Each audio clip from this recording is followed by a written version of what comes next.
Last class तक तुम लोग क्या समझा था कि basically income from house property होता क्या है, क्यों यहाँ पे इनकम आएगा टैक्स के लिए, एंड दूसरा कैलकुलेट करते समय एक फॉर्मेट क्या फॉलो करते हैं। उस फॉर्मेट में हम लोग समझे थे ग्रॉस एनुअल वैल्यू कैसे कैलकुलेट करते हैं, राइट। उससे रिलेटेड एक छोटा सा एग्जांपल देता है, पहले उसको सॉल्व करते हैं फिर फर्दर प्रोसीड करते हैं।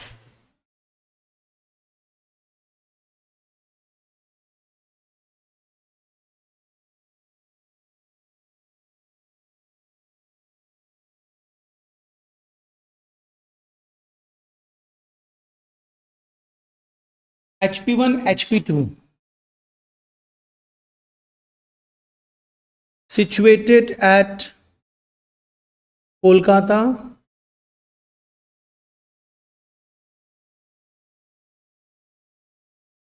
Siliguri.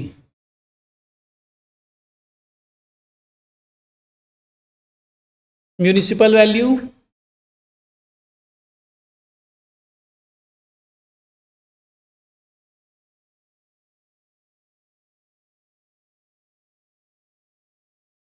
5,40,000 6 lakhs। Fair rent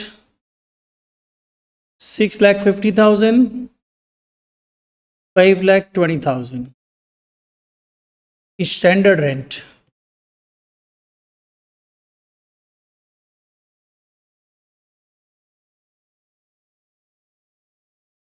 7,20,000 8 lakhs।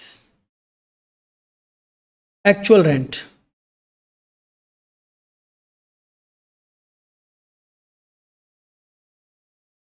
50,000 per month 60,000 per month।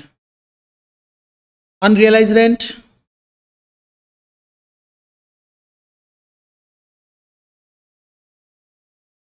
2 months 1 month। Vacancy 1 month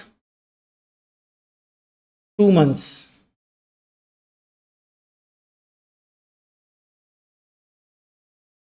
calculate GAV। हम लोगों को GAV कैलकुलेट करना है।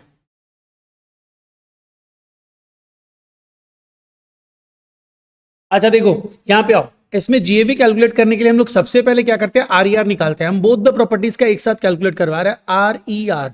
और ये सब तुम लोगों को ऑलवेज वर्किंग का पार्ट रहेगा। तो इसमें जब आरईआर कैलकुलेट करेंगे ना, हमारा कंसेप्ट क्या होता है आरईआर के लिए, सबसे पहले हम लोग लेते हैं gross municipal value and fair rent, जो भी ज्यादा होगा उसको ले लेते हैं। तो हम लोग सबसे पहले यहाँ पे लिखेंगे ग्रॉस म्युनिसिपल वैल्यू। तो अगर मैं ग्रॉस म्युनिसिपल वैल्यू लेता हूं तो देखो HP2 में तो कोई फर्क ही नहीं पड़ता है। HP2 सिलीगुड़ी में है, KMDC में नहीं है, तो NMB है, GMB सब एक है। तो वहां पे हम लोग सीधा स्ट्रेट अवे जो वैल्यू दिया हुआ वही ले लेते हैं, दैट इज 6 lakhs। बट यहां पे मेरे को जो HP1 है वो कोलकाता में सिचुएटेड है, और सिर्फ म्यूनिसिपल वैल्यू वर्ड यूज किया, मतलब नेट म्यूनिसिपल वैल्यू है। That means 10% already hair cut किया हुआ है, 100% में कन्वर्ट करना पड़ेगा। तो सबसे पहले हम लोग यहाँ पे ग्रॉस म्यूनिसिपल वैल्यू लेते समय HP1 के केस में इसको कन्वर्ट करेंगे। कन्वर्ट करते समय मेरे पास 5,40,000 है, विच इज 90% ना 10% हेयर कट किया हुआ है। ठीक है, सभी को ही किया ये। तो इसका मतलब ये वैल्यू मेरी 6 लाख की आ गई। अब फेयर रेंट लेंगे हम लोग, और फेयर रेंट कितना गिवन है, 6,50,000 और 5,20,000। हम लोग जो भी ज्यादा है उसको कंसीडर करेंगे। In first case it is 6,50,000 and second case में 6 लाख। इसको कंपेयर करेंगे स्टैंडर्ड रेंट से। Standard rent in the first case कितना है, और इन सेकेंड केस 8 लाख। इसमें हम लोग विच एवर इज लोअर लेते हैं और आरईआर कैलकुलेट कर लेते हैं। Whichever is lower is 6,50,000 and this is 6 lakhs। RER calculate हो गया। अब second part is ARR calculate करेंगे। ARR actual rent receive. सबसे पहले take annual rent. Annual rent मतलब टेनेंट से हम कितना चार्ज कर रहे हैं। टेनेंट से हम चार्ज कर रहे हैं फर्स्ट केस में 50,000 पर मंथ, मतलब 6 लाख। और सेकेंड केस में 7,20,000। इसमें सबसे पहले लेस करना अनरियलाइज्ड रेंट। कुछ नहीं बोला है, मतलब बोनाफाइड टेनेंसी लीगल एक्शन लिया गया है। तो आपने क्या करने वाले, अनरियलाइज्ड रेंट कितने मंथ्स का है, 2 मंथ्स का। एंड 2 मंथ्स मतलब क्या हो गया 1 लाख फर्स्ट केस में, और सेकेंड केस में कितना है 1 मंथ 60,000। तो यहाँ पे वैल्यू आ रही है 5 लाख और यहाँ पे कितनी आ रही है 6,60,000। अच्छा, अब इसके बाद एक चीज ध्यान दो, लेस वैकेंसी। वैकेंसी कितना है पहले केस में 1 मंथ मतलब 50,000, सेकेंड केस में 2 मंथ्स मतलब 1,20,000।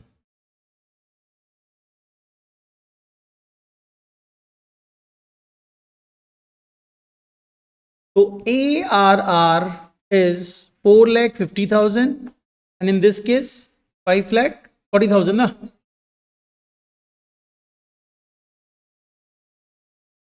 देखो अब इसमें यहां पे आओ, तुम लोग एक कंसेप्ट एक गलती की है, यहां पे अपने पहले केस में दे रहे हैं 6.5 लाख और 4.5 लाख। कंसेप्ट क्या बोलता है विचेवर इज हायर, मतलब हम लोग कंसीडर करना चाहिए 6.5 लाख, लेकिन एक क्लॉज चेक करना होगा क्या ARR कम है ड्यू टू वैकेंसी, पहले से ही कम है।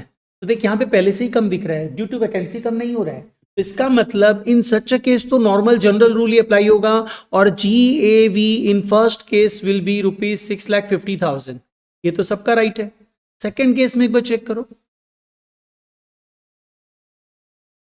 वैकेंसी के कारण कम है। अगर वैकेंसी नहीं होता तो आर ये ARR ज्यादा था। देख ये ARR वैकेंसी के पहले ARR कितना था 6,60,000 मतलब ज्यादा था, वैकेंसी के चलते कम हो गया। तो हमारा रूल क्या था, स्पेशल रूल था, if ARR is lower due to vacancy then take ARR as GAV। तो यहाँ पे GAV कितना होना चाहिए, ARR तो इतना ही है, ARR लेंगे। नहीं नहीं ऊपर वाला लेंगे यही, लेकिन इस केस में अपने क्या करेंगे ना, ये जो विचेवर इज हायर वाला कंसेप्ट में नहीं जाएंगे, क्योंकि विचेवर इज हायर में जाता तो 6 लाख और 5,40,000, तुम 6 लाख लेता, वो नहीं अप्लाई होगा। ARR को ही GAV ले लेंगे। ठीक है, समझ गया नहीं बात, बोल। Which angle this one. ओ अरे इसमें देख तुमको per month tenant actual rent कितना था 50,000, पहले केस में 50,000 पर मंथ था, तो 50,000 पर मंथ, तो साल में कितने महीने होते हैं, सही कर दे। और इधर भी 60,000 पर मंथ इंटू 12 तक 20,000। ठीक है, तो ये 5,40,000 होगा, ये गलती मत करना, बच्चे लोग गलती करते रहते हैं इसमें। हाँ बोल। मतलब जो 70,000 है वो बड़ा देख एक बार बताता है, वापस से समझना। हम लोग का जनरल रूल बोलता है कि RER और ARR is this, ARR is this, ये तो नॉर्मल है, जो भी ज्यादा होगा वो लेंगे। लेकिन एक स्पेशल रूल आ गया, वो क्या बोलता है, if ARR is lower, ARR मतलब ये वैल्यू जो निकला वो कम है इस रीजन से due to vacancy, then take ARR as the GAV। तो यहां पे क्या हुआ, पहले केस में अपने देखे 6.5 लाख है, वैकेंसी के पहले मेरा GAV की मतलब ARR कितना था 5 लाख है, ये खाली चेक करना है। वैकेंसी के पहले मेरा ARR 5 लाख है, जबकि RER 6.5 लाख था, ऑलरेडी कम है, वैकेंसी के चलते कम नहीं हो रहा है ये। तो इसका मतलब हम लोग का नॉर्मल रूल अप्लाई होगा, RER और ARR विचेवर इज हायर। हम लोग यहाँ पे 6.5 लाख और 4.5 लाख, 6.5 लाख को GAV ले लिए। सेकंड केस में क्या हो रहा है, 6 लाख RER है और वैकेंसी के पहले ARR कितना है, ज्यादा है, RER से ज्यादा है, वैकेंसी के चलते कम हो गया। तो इसका मतलब क्या हुआ है, स्पेशल रूल आ गया, ARR is lower due to vacancy, और ARR अगर वैकेंसी के चलते कम होता है तो ARR को ही GAV लिया जाए। ठीक है, तो यहां पे अपने GAV ले लेंगे 5,40,000। ठीक है, चलो अब नेक्स्ट आओ, GAV कैलकुलेशन समझ में आया है, नेक्स्ट।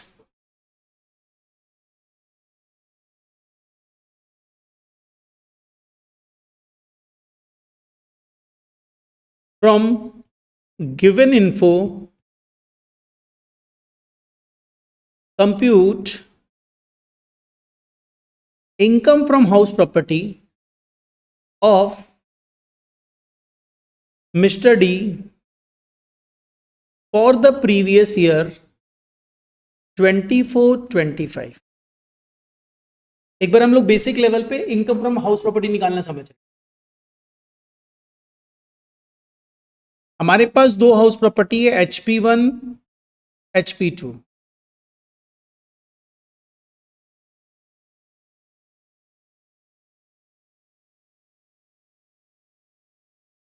जीएमवी, जीएमवी नहीं, पहले लिख लेते सिचुएटेड एट, कहाँ सिचुएटेड है? Situated at Mumbai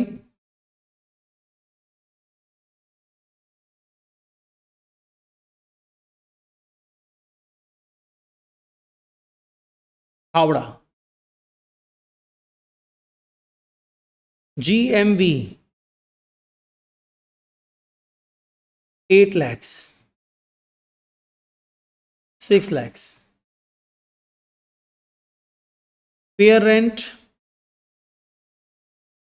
7,20,000, 7,50,000, standard rent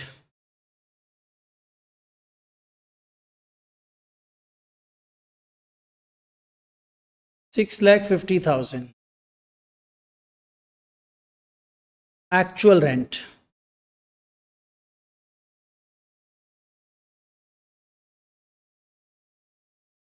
60,000 per month, 50,000 per month. Unrealized rent 1 month, 1 month.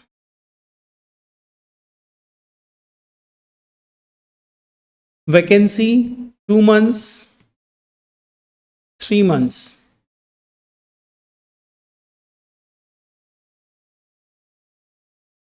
Interest on loan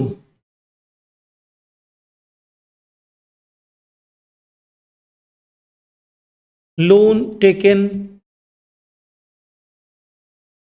for purchase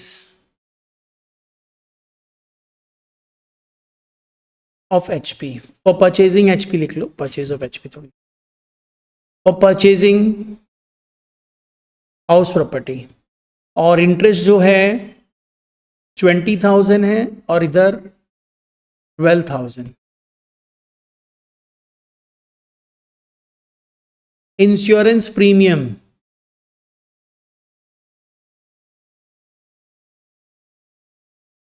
10,000, 8,000. Rent collection charges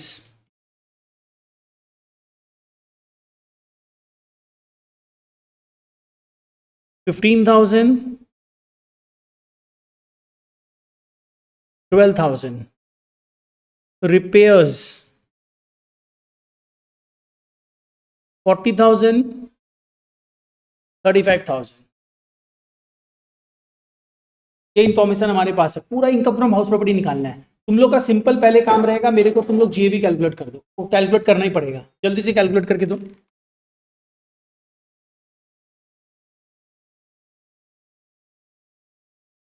ये पार्ट ऑफ वर्किंग होगा.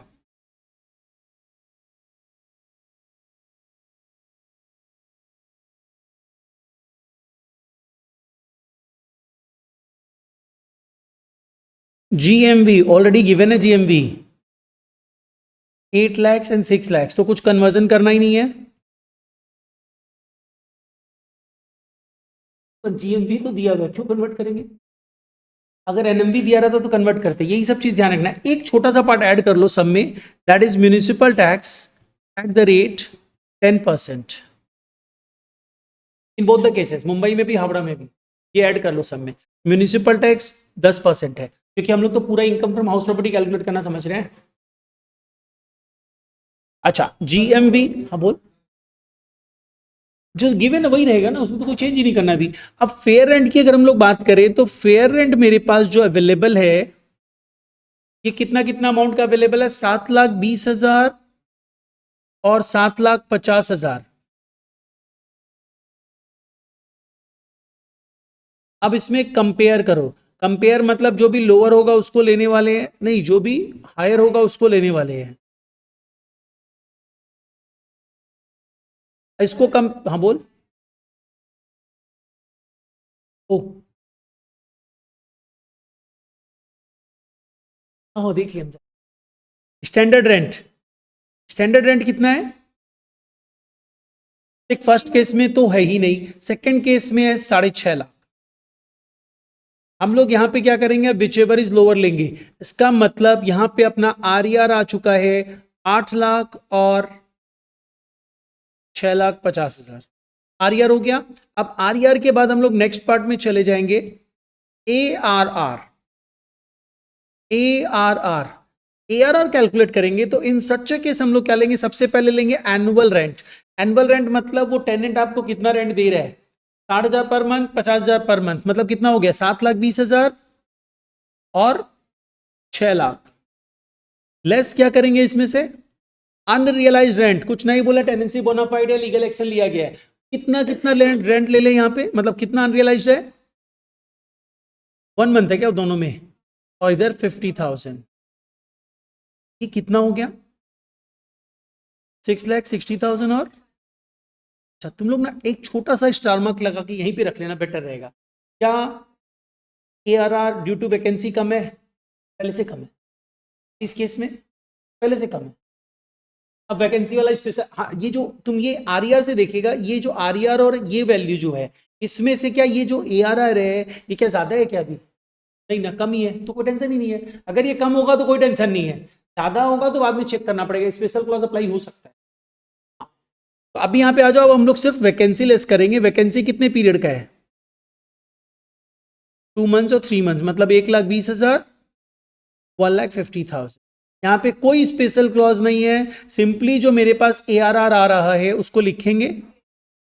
यहाँ पे एआरआर कितना आ रहा है, 5 लाख नहीं, 5,40,000, और यहाँ पे आ रहा है 4 लाख। हम लोगों को जीएवी लेना है विच एवर इज हायर, मतलब 8,00,000 और 6,50,000 जीएवी होगा। अभी नहीं, अभी म्यूनिसिपल टैक्स कब लगेगा पता है, हाँ हाँ, नहीं जीएपी में नहीं, म्यूनिसिपल वैल्यू पे, म्यूनिसिपल वैल्यू क्रॉस था, उसको 90% में कन्वर्ट करना पड़ेगा, अगर केएमडीसी में है तो उस 90% के वैल्यू पे कैलकुलेट हो। हावड़ा पे तो जो वैल्यू गिवन है उसी पे कैलकुलेट कर देगा। और ना फॉर्मेट इस तरह का बनाना, देख हम बता दे रहे एक बार, फॉर्मेट तुम लोग जो बनाओगे अब इनकम फ्रॉम हाउस प्रॉपर्टी निकालने के लिए, तो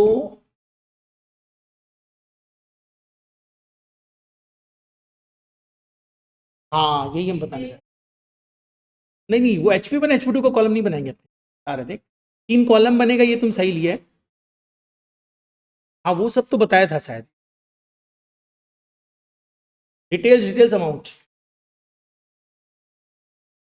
देखो हम लोग यहाँ पे करेंगे क्या, सबसे पहले तो तुम लिख देगा बस उस बंदे का नाम क्या है, कुछ नाम तो हम दिया ही नहीं ना शायद, मिस्टर डी दिया है क्या, ओ मिस्टर डी, उसका स्टेटस क्या है ये फिक्स्ड है, ऑलवेज बीकॉम एग्जाम में ऑलवेज एक ही लिखना है, रेसिडेंट इंडिविजुअल, रेसिडेंट इंडिविजुअल, पूरा फुल फॉर्म लिख देना। कंप्यूट क्या कर रहे हो, computation, yes, income from house property, किस प्रीवियस ईयर का कंप्यूट कर रहे हो, किस असेसमेंट ईयर का कंप्यूट कर रहे हो। प्रीवियस ईयर तुम्हारे लिए फिक्स्ड है 24-25 होगा, असेसमेंट ईयर 25-26 होगा। इसको तुम लोग चाहो तो जनरली बीकॉम का बुक से सब में क्या करता है, ये सब इस तरह लेके थोड़ा पैराग्राफ फॉर्म में लिख देता है, computation of income from house property of mister D for the assessment year 25-26 in relation to the previous year 24। वैसे भी लिख सकते, मार्क्स से कोई फर्क, हाँ वही बोले वैसे लिखता है, ठीक है, और ऐसे भी लिख सकते हो। अच्छा यहाँ पे आ जाए डिटेल्स, एक और डिटेल्स, देन अमाउंट, ठीक है। अब अपने यहाँ करना क्या है, मेरे पास 2 हाउस प्रॉपर्टी है ना, पहले हम लोग लेंगे इनकम फ्रॉम HP1, इसीलिए हम बोला रुक जाओ खाली फॉर्मेट बना, तुम लोग तो स्टार्ट कर दिया, बट ऐसा कुछ नहीं है, तुम लोग अगर HP1 HP2 का कॉलम बनाए वैसे भी कर सकते हैं। अच्छा इनकम फ्रॉम HP1 का सबसे पहले क्या लेना है, GAV लेना है ना, तुम GAV कितना कैलकुलेट किया है, नहीं नहीं खाली HP1 का बता भी, 8,00,000, इसमें से लेस क्या करेंगे, म्यूनिसिपल टैक्स जो कितना है एट द रेट 10%, क्या इस 8,00,000 का निकलेगा, म्यूनिसिपल वैल्यू का निकलेगा। अब म्यूनिसिपल वैल्यू कितना दिया हुआ है, म्यूनिसिपल वैल्यू हमारे पास 8,00,000 है, प्रॉपर्टी सिचुएटेड एट मुंबई, ये ग्रॉस म्यूनिसिपल वैल्यू है। और याद करो हम तुम लोगों को स्पेसिफिकली बताया था, म्यूनिसिपल टैक्स के लिए अगर प्रॉपर्टी केएमडीसी में अवेलेबल है तो हम लोग म्यूनिसिपल टैक्स किस पे निकालते हैं, नेट वैल्यू पे, और नेट वैल्यू होता क्या है, 90% ऑफ जीएमवी। तो यहां पे तुमको सबसे पहले देखना पड़ेगा, म्यूनिसिपल टैक्स निकालना है ना। हाँ, तो हम लोग, हाँ 7,20,000 का 10%। HP1 के केस में अगर म्यूनिसिपल टैक्स निकालेंगे तो HP1 के केस में हम लोगों का हो जाएगा 8 लाख, उसका 90%, इस 90% का 10% विच इज ₹72,000। और HP2 की अगर अपने बात करेंगे, HP2 उसमें तो कोई झंझट ही नहीं है, क्योंकि HP2 कहां सिचुएटेड है, हावड़ा में सिचुएटेड। और अगर हावड़ा में है तो GMV NMV सब बराबर है, तो ये इसी पे निकाल देंगे। 6 लाख पे 10% दैट इज 60,000। तो यहां पे अपने ले लेंगे पहले 72,000, इसको लेस करो and get the value NAV, net annual value कितना आ जा रहा है, 7,28,000। अब हम लोग क्या करेंगे, इसमें डिडक्शन अवेल करते हैं। और डिडक्शन किस सेक्शन में मिलता है, डिडक्शन अंडर सेक्शन 24, नहीं अभी 24 में मिलता है। 24 में 2 डिडक्शंस मिलते हैं। पहला डिडक्शन जो अपना होता है स्टैंडर्ड डिडक्शन होता है, पूरा लिखना standard deduction under section 24A, which is standard deduction कितना होता है 30%। किसका, ये जो NAV तुमको दिख रहा है उसका 7,28,000 का 30%, 7,28,000 का 30% कितना हो जा रहा है, 2,18,400। ठीक है, और इसके साथ साथ और कुछ भी है क्या, देख कितना सारा चीज है, अनरियलाइज नहीं sorry, rent collection charges, insurance premium, repairs वगैरह, उसका क्या करे, कुछ माइनस नहीं हो। याद करिए स्टैंडर्ड डिडक्शन क्यों माइनस होता है, इसीलिए तो माइनस होता है कि तुम्हारा जो खर्चा है उससे मेरे को मतलब नहीं है, तुम कम करो ज्यादा करो, मेरे को लगता है 30% खर्चा होता है, हम उसका डिडक्शन दे दे रहे हैं। तो चाहे तुम करो चाहे ना करो, फिक्स्ड, वो कंफ्यूज करने के लिए उसको लेना मत, वो 30% इसीलिए दिया गया तुमको। स्ट्रेट अवे तुम्हारा NAV का 30% किस लिए डिडक्शन दे रहा है, तुम खर्चा करोगे उसका डिडक्शन ले लो। तो ये हो गया। और उसके बाद इंटरेस्ट और लोन कुछ है क्या, ये किस सेक्शन में है, अंडर सेक्शन 24B, 20,000। तो इन टोटल देखा जाए तो कितना हो गया, 2,38,400। इसको लेस कर दो, 7,28,000 माइनस 238,400। तो मेरे को पता चला HP1 से मेरा जो इनकम आया वो 489,600 है। HP1 का कहानी खत्म। अब सेम स्टेप रिपीट करेंगे यहीं से, इनकम फ्रॉम HP2 लेते हुए सेम स्टेप्स फॉलो करो। देखो HP2 का GAV जो हम लोग कैलकुलेट किए थे, GAV कितना था, 6,20,000, 50,000। ठीक है, 6,50,000। इसमें से म्यूनिसिपल टैक्स लेस करेंगे, और म्यूनिसिपल टैक्स लेस करते समय ध्यान रखना ये ऑलवेज म्यूनिसिपल वैल्यू पे कैलकुलेट होता है। तो म्यूनिसिपल वैल्यू कितना था, 6 लाख, उसका 10% 60,000। तो ये हम लोग की वैल्यू आ गई 5,90,000, that is NAV, net annual value. इस नेट एनुअल वैल्यू से हम लोग लेस करने वाले हैं deductions, less deductions under section 24। इसमें पहला डिडक्शन जो अपना है स्टैंडर्ड डिडक्शन होगा under section 24A, which is again what, 30% of the NAV। तो 5,90,000 का 30% दैट इज 1,77,000। इसके बाद नेक्स्ट पार्ट में आओ। नेक्स्ट पार्ट अपना क्या है, interest on loan under section 24 subsection B, जो गिवन है 12,000। अब इनको लेस कर देते, 1,89,000। और इसको लेस करने के बाद तो देखो इससे क्या पता चला, पता है, HP1 से मेरी इनकम हुई 489,600, HP2 से मेरी इनकम हुई 4,01,000। इन टोटल मेरी इनकम क्या हुई, दोनों को सम अप कर दो, 8,90,600। इसको हम लोग क्या नाम दे देंगे, income from house property.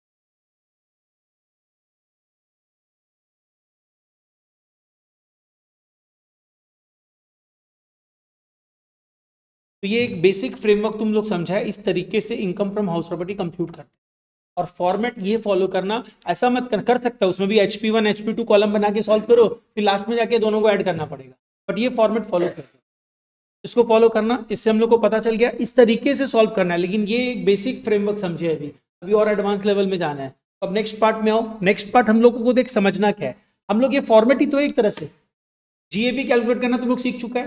Next part तुम लोग को क्या समझना, म्यूनिसिपल टैक्स में कुछ समझना नहीं है, म्यूनिसिपल टैक्स कैलकुलेट करना है वो तुम लोग अभी समझ चुका है। बट हाँ उसने एक क्लॉज ध्यान रखा है, म्यूनिसिपल टैक्स अगर अनपेड होगा तो उसका डिडक्शन नहीं मिलेगा, म्यूनिसिपल टैक्स पेड ही होना चाहिए, और दूसरा that too by the owner होना चाहिए, टेनेंट पे करेगा तो डिडक्शन नहीं मिलेगा, ठीक है। और उसके बाद एनएवी अगर आ गया तो 24A तो आराम से निकल जाएगा, 24B हम यहां पे दे दिया था, और तुमको कैलकुलेट करना कैसे वो अपने समझे। अब इसमें एक चीज और समझ लेना, नहीं ठीक है अभी आओ नेक्स्ट पार्ट, हेडिंग दो इंटरेस्ट और लोन, इसको समझना है, इससे रिलेटेड अलग से 5 मार्क्स का क्वेश्चन, इंटरेस्ट और लोन से।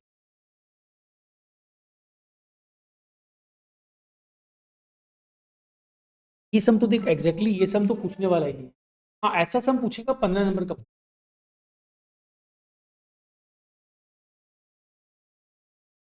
इंटरेस्ट और लोन अंडर सेक्शन 24B। एक सबसे पहले कंसेप्ट समझो, हम कोई भी लोन ले तो क्या उसका इंटरेस्ट यहां पे डिडक्ट होगा। हम क्या किया, एक 4 व्हीलर खरीदने के लिए लोन ले लिया, उस पर इंटरेस्ट दे रहा था, तो उसका इंटरेस्ट क्या हाउस प्रॉपर्टी इनकम से डिडक्ट करेंगे। तो ओनली एंड ओनली अगर हम इस हाउस प्रॉपर्टी को परचेज करने के लिए या कंस्ट्रक्ट करने के लिए या उसका रिपेयर या रिन्यूअल्स करवाने के लिए कोई लोन लेते हैं तो उसका इंटरेस्ट का डिडक्शन यहां पे मिलेगा, ठीक है। तो इंटरेस्ट और loan will be allowed as, हम अलाउ क्या कर रहा है, मतलब इनकम टैक्स क्या अलाउ कर रहा है, तुमको बोल रहा है इनकम को कम कर दो, मतलब एज ए डिडक्शन अलाउ कर रहा है ना, डिस्काउंट दे रहा है ना, डिस्काउंट मतलब डिडक्शन। तो इंटरेस्ट और loan will be allowed as deduction under section 24B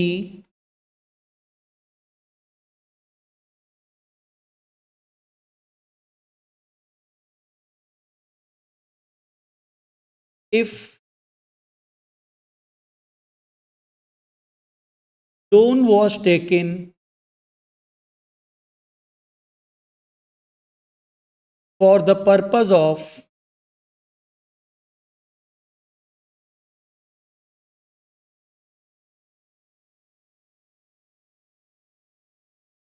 क्या क्या पर्पज हो सकता है, purchase, construction,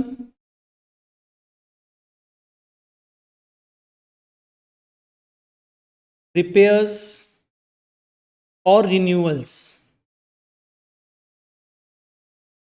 of house property.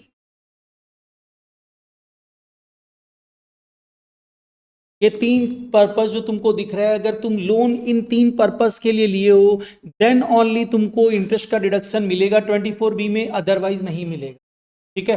अब क्वेश्चन ये आता है इसके साथ साथ इंटरेस्ट ऑन लोन, जैसे अपने म्यूनिसिपल टैक्स में समझे थे ना कि अगर तुम म्यूनिसिपल टैक्स पे करोगे तो ही डिडक्शन मिलेगा, बट इंटरेस्ट ऑन लोन के साथ ऐसा कुछ नहीं, तुम पेड करो चाहे नहीं करो, अगर उस प्रीवियस ईयर के अंदर फॉल कर जा रहा है, आउटस्टैंडिंग है तो भी डिडक्शन मिल जाए।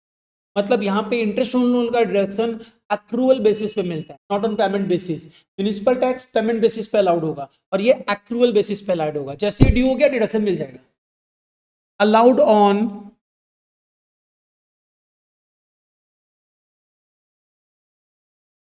Accrual basis.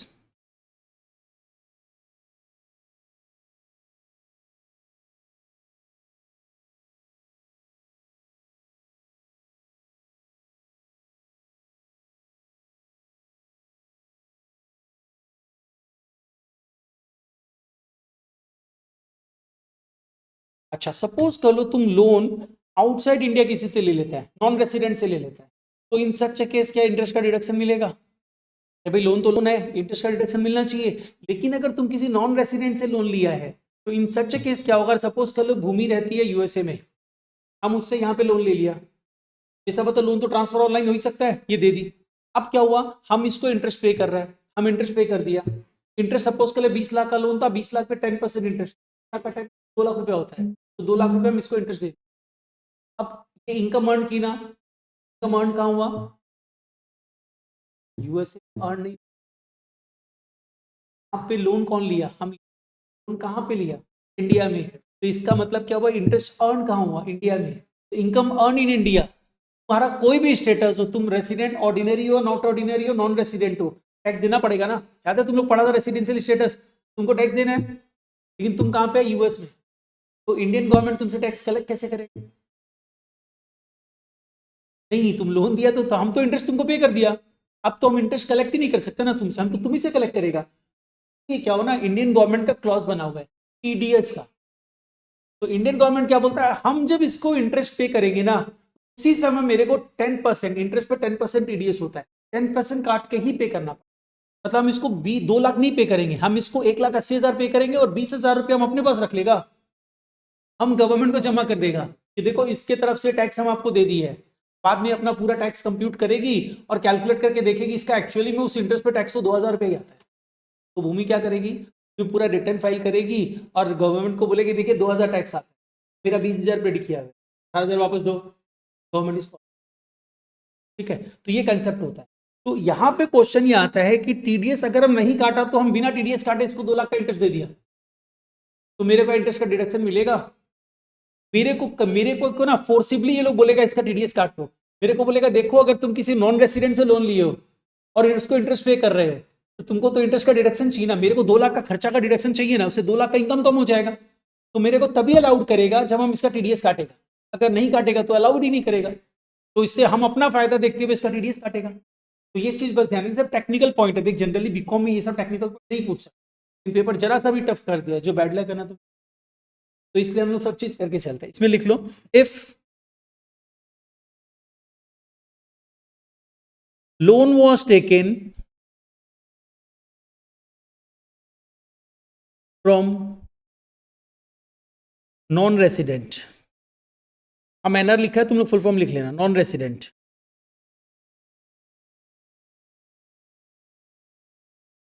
Interest will be allowed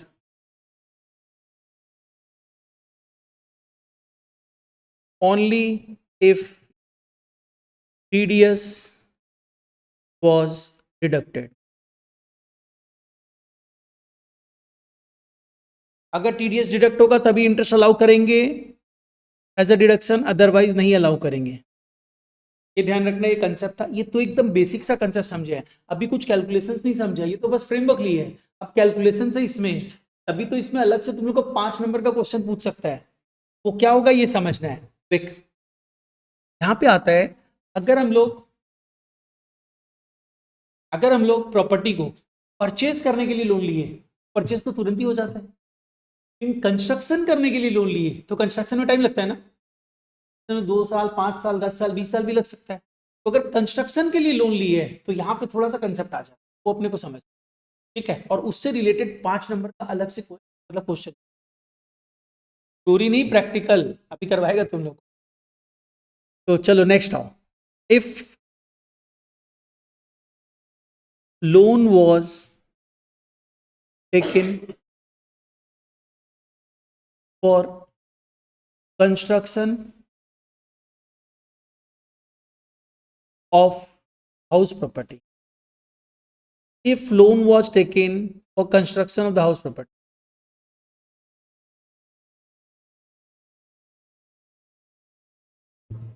if loan was taken for construction of the house property, अगर लोन कंस्ट्रक्शन के लिए लिया ना तो ये कैलकुलेशंस आ जाएगा, अदरवाइज प्रॉब्लम नहीं है। रिपेयर्स एंड रिन्यूअल तुरंत हो जाएगा, इसमें 10 साल 5 साल नहीं लगने वाला है, और परचेज में भी इतना टाइम नहीं लगने वाला, इन कंस्ट्रक्शन में लग सकता है, तो उसके ऊपर कैलकुलेशंस अलग से क्वेश्चन पूछ ले। तो यहाँ पे जब भी कंस्ट्रक्शन की बात आएगी ना, देख याद कर, सबसे पहला क्लास हम लोग हाउस प्रॉपर्टी किसको कंसीडर कर रहे थे, एक land surrounded by the wall होना चाहिए, राइट, मतलब एक कंस्ट्रक्शन होना चाहिए proper.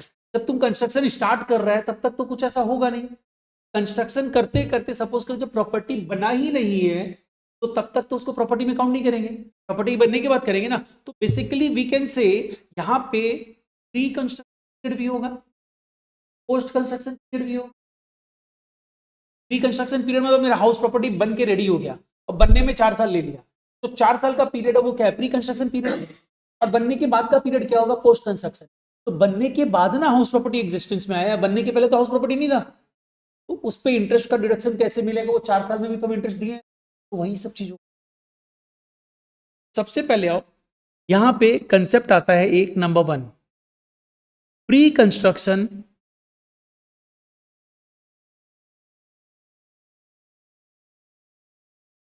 Period interest.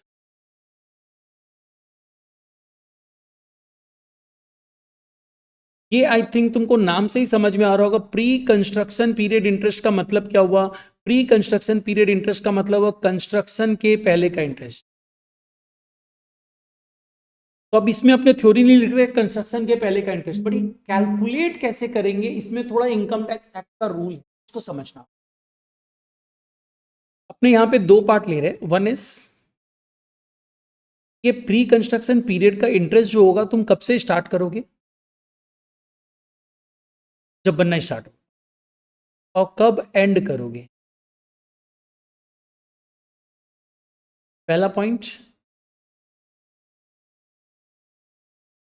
Starts from, देख समझना, स्टार्ट कब से होने वाला है? स्टार्ट कब से होने वाला है? तुम यहां पे लोन भी तो ले रहे हो। सपोज कर ले, एक सिंपल सा तुम लोग एग्जांपल दो, सपोज कर ले भूमि क्या की, लोन ली फर्स्ट में, ये लिखना मत, फर्स्ट में 16 को ये लोन लिया गया है। लोग लोन लिए तभी तो इंटरेस्ट आएगा, विदाउट लोन अगर कुछ करेंगे तो कैलकुलेशन ही नहीं चाहिए। हम लोग लोन लिए फर्स्ट में 16 को, और ये कंस्ट्रक्शन स्टार्ट की सपोज कर ले 10th, 10th नहीं लेता, 1 नहीं लेता, 1 जनवरी 17 कंस्ट्रक्शन स्टार्ट हुआ। तो तुम जो इंटरेस्ट कैलकुलेट करेगा कब से कैलकुलेट, नहीं नहीं नहीं, प्री स्टार्ट कब से करेगा लोन, इंटरेस्ट कब से? फर्स्ट में से, एकदम सही बात है।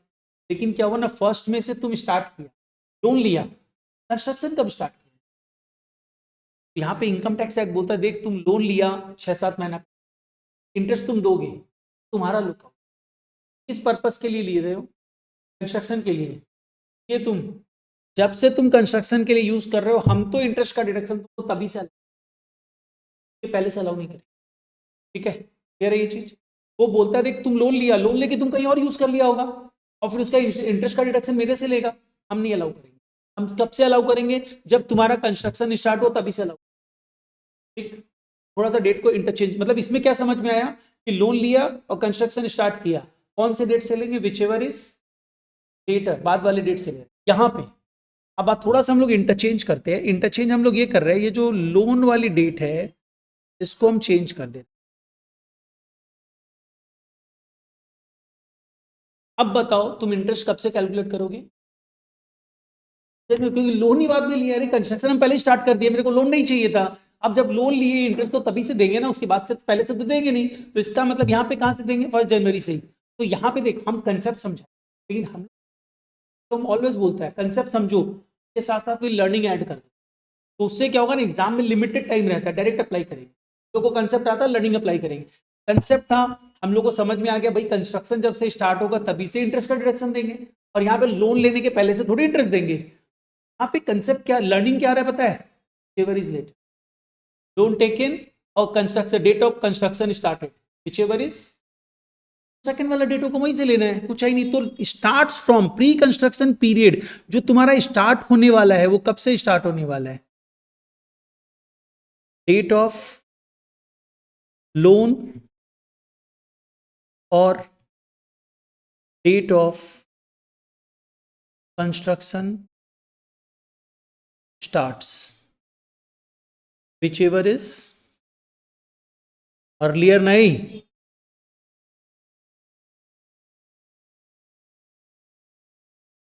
ठीक है ना? अब आओ नेक्स्ट पार्ट, एंड्स ऑन। यहां पे भी तो क्या होगा, एंड क्या होगा? तुम लोन रीपे कर देगा, लोन रीपे करेगा तो वही खत्म हो गया लोन, या फिर कंस्ट्रक्शन कंप्लीट हो जाएगा। कंस्ट्रक्शन कंप्लीट होने के बाद का जो इंटरेस्ट होगा वो तो पोस्ट कंस्ट्रक्शन में काउंट करेगा, तो प्री तो खत्म हो गया ना। तो यहां पे भी आते हैं, date of repayment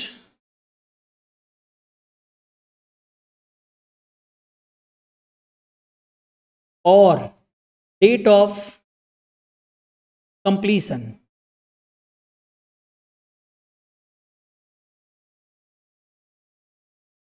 date of repayment और डेट ऑफ कंप्लीशन। अब इसमें किसको लेंगे पहले समझना, इसको भी एग्जांपल लेके समझते हैं फिर लिख लेंगे। हाँ जो भी वैसे पहले आ जाएगा पर समझ भी लो। सपोज कर ले हम यहां पे लेता है कि मेरा डेट ऑफ लोन रीपेमेंट जो है, रीपेमेंट डेट सपोज कर ले मेरा है 1 जुलाई 23। ये ऐसे ही बता रहा है, इसको मत लिखना। 1 जुलाई 23 और कंप्लीशन जो है वो सपोज कर ले 1 अगस्त 24 है। तो इंटरेस्ट कब तक का कैलकुलेट, लोन रीपे करने के बाद तो तुम इंटरेस्ट नहीं देगा ना, तो इसका मतलब बट ऑब्वियस सा बात है हम यहीं तक रुक जाएंगे, इसके आगे जाएंगे नहीं। यानी कौन सा डेट हुआ, विच एवर इज अर्लियर। अब थोड़ा सा डेट को फिर से चेंज कर देते, डेट को अगर हम चेंज करते हैं, जैसे रीपेमेंट डेट को हम हटा के दूसरी जगह ले आ रहे हैं और कंप्लीशन को पहले कर दे रहे हैं। अब मेरे को बताओ कौन सा डेट लेंगे, कंप्लीट हो गया विच एवर इज अर्लियर यहां पे भी। तो क्योंकि पता है तुम लोग बोलेगा नहीं सर आप रीपेमेंट तो 1 अगस्त को कर रहे हैं, बाद में भी इंटरेस्ट देंगे, एकदम देंगे, लेकिन बाद वाला इंटरेस्ट किस में फॉल कर जाएगा, पोस्ट कंस्ट्रक्शन में, है ना। और अभी हम लोग किसका बात कर रहे हैं, प्री कंस्ट्रक्शन। तो इसका मतलब इस केस में हम लोग कंसेप्ट लेने के बाद क्या जस्ट निकाले, whichever is earlier date लेना है, आप लिख लो विच एवर इज। अब इसमें एक छोटा सा इनकम टैक्स है ना, तो तुम लोग को थोड़ा सा परेशान तो करेगा ही।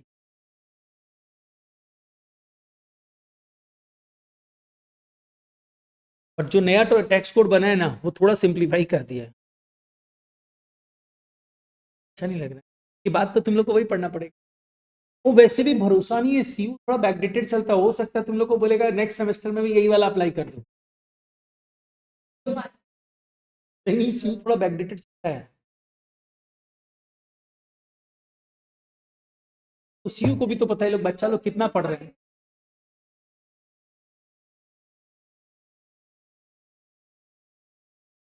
हाँ यहाँ पे तुम लोग कुछ कर नहीं सकते, हाँ हाँ तुम लोग कुछ नहीं कर सकते, बट सीयू को ये भी तो पता है लोग बच्चा लोग पढ़ता तो है नहीं, ऐसी डिग्री दे दे। अच्छा चलो ये समझ में आया। अब इसमें एक छोटा सा क्लॉज और आता है, वो नहीं अमाउंट का क्लॉज नहीं आएगा, वो क्लॉज क्या आता है पता है, एक डेट ऑफ रिपेमेंट अर्लियर है तो हम लोग कुछ कर ही नहीं सकते हैं, वहां तो कुछ कर नहीं सकते हैं, वहां तो काम खत्म हो गया, वो तो रीपे ही कर दिए तो लोन उसके आगे जाएगा ही नहीं, इंटरेस्ट लगेगा ही नहीं। लेकिन अगर डेट ऑफ कंप्लीशन अर्लियर हो गया ना, यहां पे अब ये बोलता है अगर मिड में कंप्लीशन हो गया तो प्रॉब्लम क्या राइज होगा, सपोज कर ले अपने बोलते हैं completion date is earlier and which is 1 August, हाँ कंप्लीशन पहले हो गया, तो अब तुम इस डेट को सेलेक्ट किया कि यहीं तक इंटरेस्ट निकालेंगे, यहां तक में देख क्या हुआ, ये जो 1 अगस्त 23 का डेट है वो किस ईयर में फॉल कर रहा है, 23 23-24 में कुछ पीरियड किसमें चला जाएगा, प्री में। तो यहां 1 अगस्त तक का पीरियड जो होगा वो ये कब से स्टार्ट हो रहा है, 1 अप्रैल 23 से स्टार्ट हो रहा है, और एंड्स कब होगा 31 मार्च 24।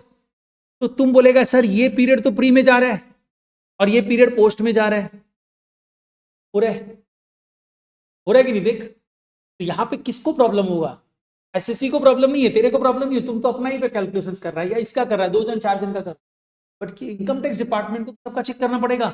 अपना झमेला हटाने के लिए बोलता देखो अगर डेट ऑफ कंप्लीशन अर्लियर है ना, तो तुम जो इंटरेस्ट कैलकुलेट करके प्री में काउंट करोगे ना, वो यहां तक का मत काउंट, हम इतना चेक नहीं कर पाएंगे 2 महीना 4 महीना, क्योंकि देख 31 मार्च 23 तक तो फुल ईयर का आएगा, उसके बाद का 1 अप्रैल to 1 अगस्त मतलब अप्रैल मई जून जुलाई 4 महीने का प्री में लेना पड़ेगा इंटरेस्ट। तुम 4 महीने का बोला, इसका 2 महीने का था, उसका 15 दिन का था, ऐसे अलग अलग एसएससी का अलग अलग हो सकता है, नहीं इंस्टॉलमेंट अभी अपने इंटरेस्ट कैलकुलेशन का बात कर रहे हैं। बेसिकली क्या हुआ ना, सपोज कर ले एक जन का या 3 महीना 3 साल 4 महीना प्री कंस्ट्रक्शन की, एक जन का आया 4 साल 15 दिन, 15 दिन फ्रैक्शंस ऑफ द ईयर्स है ना या मंथ्स है, उसको बोलता है इग्नोर मारो, नहीं छूट तेरे को तो नुकसान हो जाएगा छूट देने से, क्योंकि इंटरेस्ट तो तेरे को अलाउड एज डिडक्शन होगा ना। ये बोलता है कि अगर समझना अगर डेट ऑफ कंप्लीशन अर्लियर है then calculate interest till last 31st March of the date of completion. मतलब यहां पे इंटरेस्ट कब तक का कैलकुलेट करेंगे? 31 मार्च 23 तक का। कर लिया? कर लिया। ये प्री था। अब क्या हुआ? पोस्ट कब से स्टार्ट होगा? 1 अप्रैल। हाँ, पोस्ट 1 अप्रैल से स्टार्ट कर दे, क्योंकि क्या होगा ना, चेरी बोलेगी अरे इससे तो मेरे को 4 महीने का इंटरेस्ट का नुकसान हो जाएगा, और इसका सपोज कर लो बिलियंस का लोन लिया हुआ था, तो लोन पे इंटरेस्ट भी आ जाएगा, सपोज कर लो 20 करोड़ का। तब क्या होगा? तो इन सच अ केस क्या हुआ? वो बोलता है देखो तुमको इंटरेस्ट का डिडक्शन चाहिए, देंगे, हम ये 4 महीने का तुम्हारा नुकसान नहीं करवाएंगे, वो 4 महीने को पोस्ट में कंसिडर कर, मेरा कैलकुलेशन थोड़ा इजी हो जाएगा। ठीक है, तो यहां पे क्या है, other date of completion earlier है, बात कर लीजिए। If date of completion earlier है तो ऑलवेज इंटरेस्ट कब तक का कैलकुलेट करेंगे? Last 31 March. ठीक है, याद रखना है। तो तुम बोलना चाहते हो पोस्ट में डाल दो कि 31 मार्च 24 के बाद से इंटरेस्ट कैलकुलेट कर, पहला पूरा प्री में ले लो। हाँ, तो उसके लिए तेरे को एकदम कर सकता है ये चीज तो उन लोग के हाथ में है ना, वो लोग इसको प्री को थोड़ा सा आगे घसका दिया, तुम पोस्ट को करके कर सकते हैं, बट वो लोग किया नहीं, वो लोग ये करके रखा। आप ही क्या है ना, ये टैक्स है ना, अकाउंट्स तो है नहीं, चलो अज्यूम करके हम लोग ऐसा भी कर सकते हैं ना, तो रूल है 1+1=6, तो 1+1=6। तो यहाँ पे बेसिकली ये लोग रूल में डाल रखा है, और ये लोग एक्चुअली में करता है, रूल्स कुछ भी चेंज कर देता है, पढ़ना पड़ेगा कुछ। इनकम टैक्स में अभी तो तुम ये हाउस प्रॉपर्टी कर रहे हो, छोटा सा चैप्टर है, अभी जब सैलरी में आएगा तो तुम लोग को पता चलेगा, क्या आएगा तब तुम लोग को पता चलेगा। ये सैलरी नहीं, बहुत बड़ा है सैलरी, तो उसमें टैली ये सब में पढ़ा था ना। तब कहाँ पे मतलब ये एग्जाम का, अभी बोर्ड का, ये सीयू का एग्जाम्स था।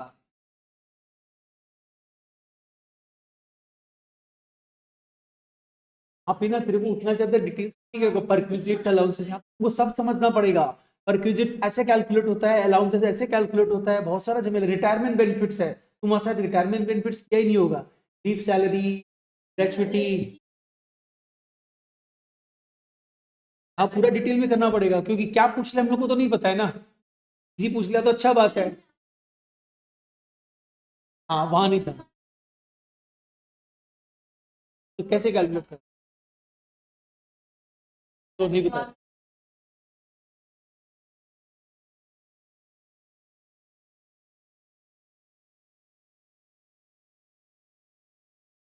हाँ हाँ, तो दिया हुआ है, तुम कंपेयर कर दिया। हाँ, अच्छा वहां दिया हुआ रहता है।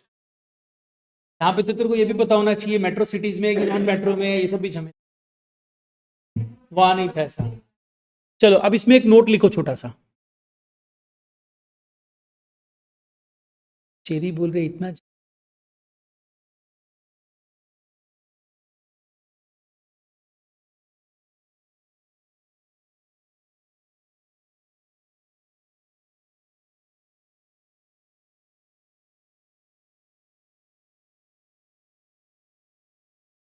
ये डरना मत, हो जाए। देखो इसमें नोट्स में हम लोग ये लिख रहे हैं, इफ डेट ऑफ कंप्लीशन, हाँ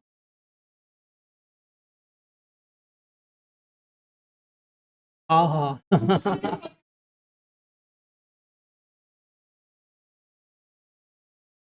ओ वो तुम लोग को ना, तुम लोग जैसे अगर हाउस प्रॉपर्टी भी करके जाएगा ना, वो एक सम दे देगा ऑप्शन में, तो उसको कर लेगा तो काम, तो हॉल कलेक्शन, तो जो सीए कर रही है वो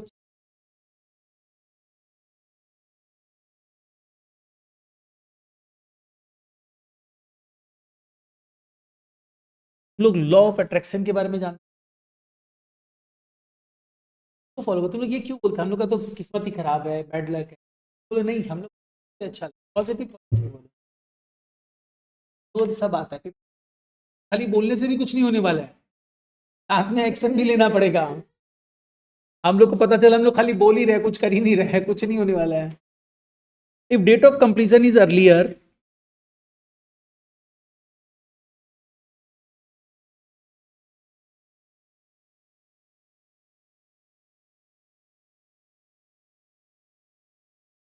then calculate pre-construction interest till last 31st March from the date of completion. उसको ठीक से पढ़ना जो हम लिखा है, हम क्या लिखा है, till last 31st March from the date of completion, मतलब डेट ऑफ कंप्लीशन के लास्ट 31st मार्च तक ही कैलकुलेट करना, लास्ट 31st मार्च तक, ठीक है। जो भी डेट ऑफ कंप्लीशन है लास्ट तो पहले आएगा ना, तक का कैलकुलेट करना है। इतना कंसेप्ट याद रखना, रिकंस्ट्रक्शन यही।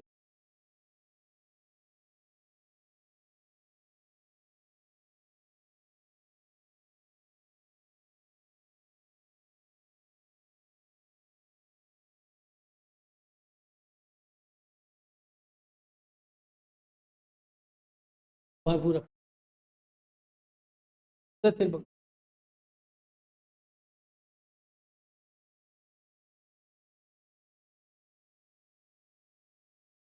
हो गया कॉपी इतना।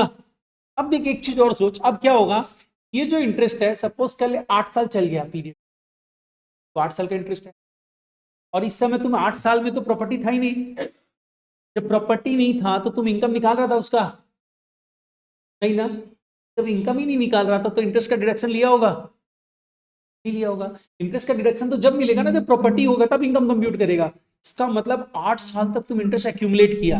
अब इंटरेस्ट एक्यूमुलेट करने के बाद क्वेश्चन ये आता है, वो इंटरेस्ट 8 साल का इतना हेवी अमाउंट होगा, क्या एक बार में तुमको डिडक्शन अलाउ कर दे? तो ये खुश कैसे करे?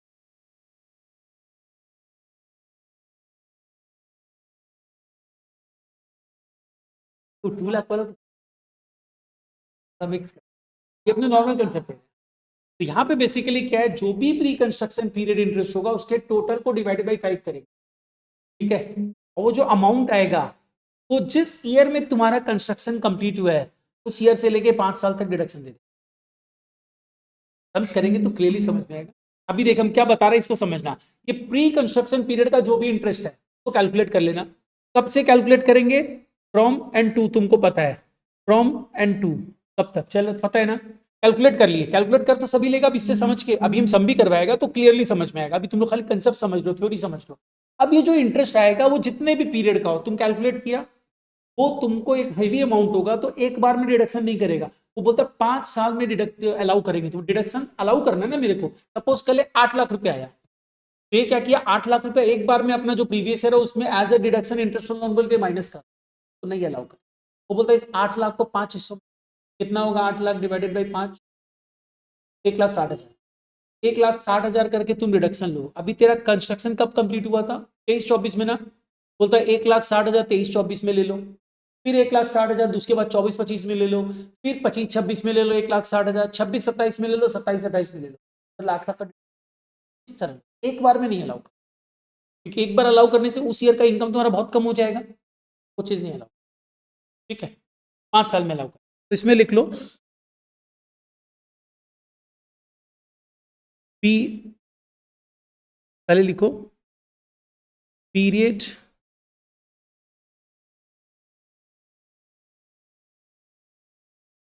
क्या चीज,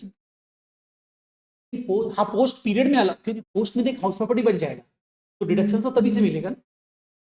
अभी हम यही तो बताया, प्री में तो हाउस प्रॉपर्टी ही नहीं है, जब हाउस प्रॉपर्टी नहीं है तुम इनकम ही नहीं कंप्यूट करेगा, तो जब इनकम ही नहीं कंप्यूट करेगा तो टैक्स किस चीज का? और ये सब कंसेप्ट समझो, अगर तुम लोग कंसेप्ट समझेगा ना, देख हम जो बोला नया डायरेक्ट टैक्स कोड आ रहा है, कंसेप्ट तो यही सब रहेगा, थोड़ा सा रूल्स चेंज होगा, तो रूल्स तो ऐसे भी तुमको रटना है, वैसे भी रटना पड़ेगा। लेकिन अब जो रूल आ रहा है ना, वो जो झमेला किया ना कि यहां तक का होगा तो ऐसे ले लो, वो सब शायद थोड़ा सा हटाएगा। अभी तक हम भी पूरा पढ़ा नहीं है क्या है, बट बहुत सारा चीज हटा दिया, बहुत सारा जो झमेला है अननेसेसरी उसको। यहाँ पे आ, ये जो टोटल अमाउंट ऑफ इंटरेस्ट क्या होगा उसका लिखो, क्या होगा, नोट्स देके लिखो, नोट्स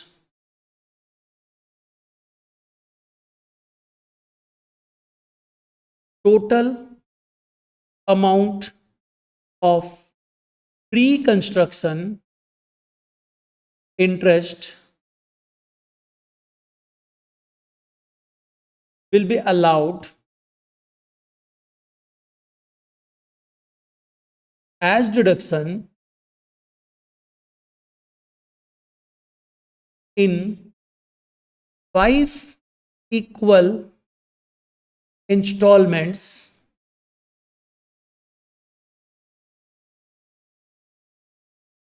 कब से? Starting from the year in which construction was completed. In 5 equal installments, starting from the year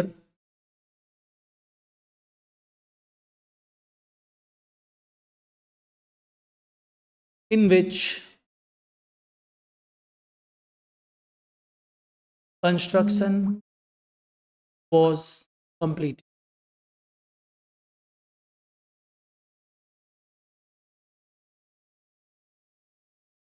ये जो प्री कंस्ट्रक्शन पीरियड है थोड़ा सा भारी भरकम है और इससे रिलेटेड इसीलिए तुम लोग से अलग से 5 नंबर का क्वेश्चन मोस्टली पूछता है, पूछेगा। ठीक है, अब आ जाओ नेक्स्ट, ये पार्ट तो एक हो गया। तो अब अपने आते हैं प्री कंस्ट्रक्शन का कंसेप्ट समझ में आया। पोस्ट कंस्ट्रक्शन में कुछ नहीं, एकदम सिंपल। तो पोस्ट कंस्ट्रक्शन हेडिंग लिखते हैं और मूव करते हैं सब में। नेक्स्ट लिख लो पोस्ट कंस्ट्रक्शन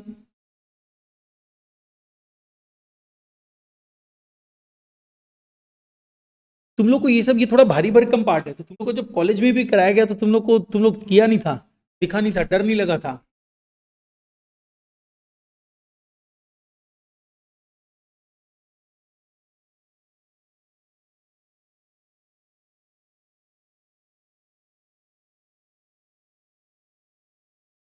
ओ, सबके ऊपर से चला। देख, पोस्ट कंस्ट्रक्शन पीरियड की अगर हम लोग बात करें तो तुमको इटसेल्फ नाम से समझ में आ रहा होगा, पोस्ट कंस्ट्रक्शन मतलब क्या हुआ, कंस्ट्रक्शन के बाद के पीरियड का, यही तो है। लेकिन बाद का पीरियड तो कुछ भी हो सकता है, तो हम लोग क्या सारे पीरियड से मतलब है? हम तो इनकम एक किसी असेसमेंट ईयर का निकाल रहे हैं ना, तो हम सिर्फ पोस्ट कंस्ट्रक्शन मतलब उसी पीरियड को कंसीडर करेंगे जो मेरा प्रीवियस ईयर है, और कुछ नहीं।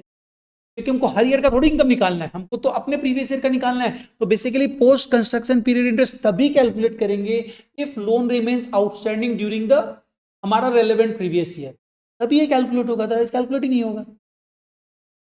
Calculate it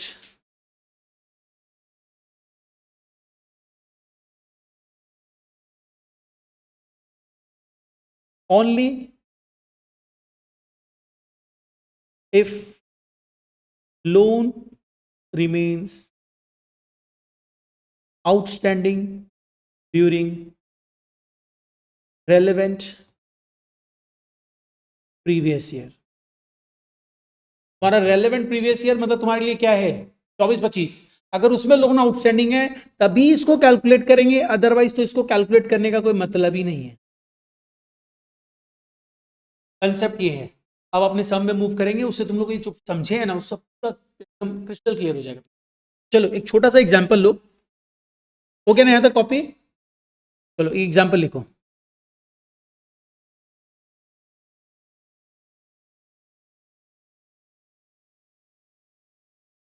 mister A took a loan of rupees 20 lakhs from SBI at the rate 12% per annum on 1st July 19 to construct a house property. Construction was started on 1st December 19.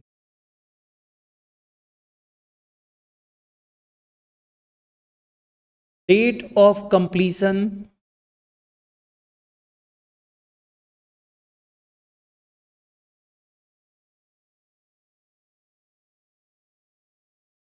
May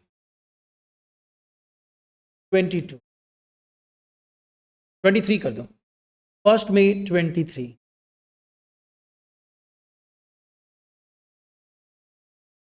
Loan remains outstanding on 31st March 25। Calculate interest on loan under section 24B for previous year 24-25।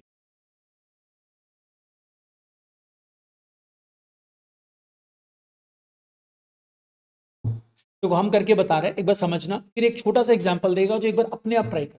अभी तुम लोग जब तक अपने आप नहीं करेगा ना समझ नहीं पाए। अब इसमें आओ, यहां पे तुम लोग सबसे पहले ये देखो, क्या कंस्ट्रक्शन है? कंस्ट्रक्शन है? यस है। लोन लिया है तुम, इंटरेस्ट और लोन कैलकुलेट करना है। तुम लोग सबसे पहले देखो, यहां पे प्री कंस्ट्रक्शन पीरियड है। तुम लोग सबसे पहले देखेंगे pre construction period interest, pre construction period का इंटरेस्ट कैलकुलेट करना। तो सबसे पहले हम लोग आएंगे, प्री कंस्ट्रक्शन पीरियड क्या है, कहां से स्टार्ट हो रहा है, कहां पे खत्म हो रहा है, इसको फाइंड आउट करो। तो प्री कंस्ट्रक्शन पीरियड मेरा देखो कहां से स्टार्ट होगा। मैंने लोन कब लिया था? मैंने लोन लिया था 1 दिसंबर को, नहीं 1 जुलाई को। लोन तो 1 जुलाई को लिए ना, और स्टार्ट कब हुआ, कब से काउंट करेंगे? 1 दिसंबर से। यहां पे अपने लिख लिए 1 दिसंबर 19 से स्टार्ट होगा।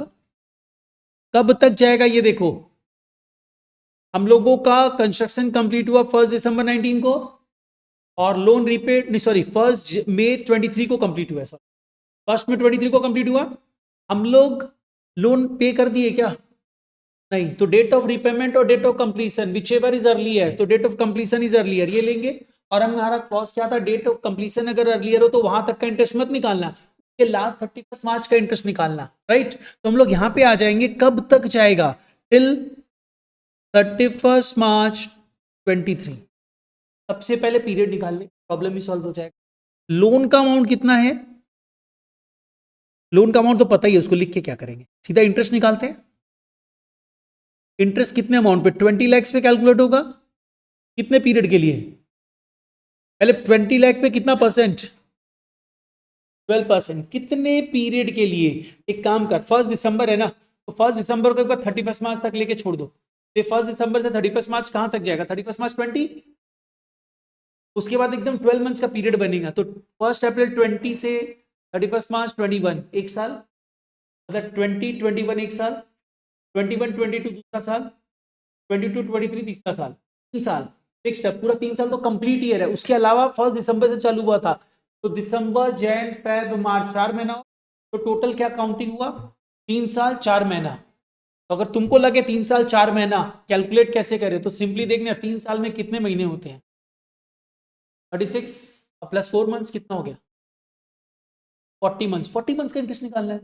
40 मंथ्स का इंटरेस्ट निकालने के लिए तुम क्या करेगा, इंटू 40 डिवाइडेड बाई 12, हो गया 40 मंथ्स का इंटरेस्ट, ठीक है ना।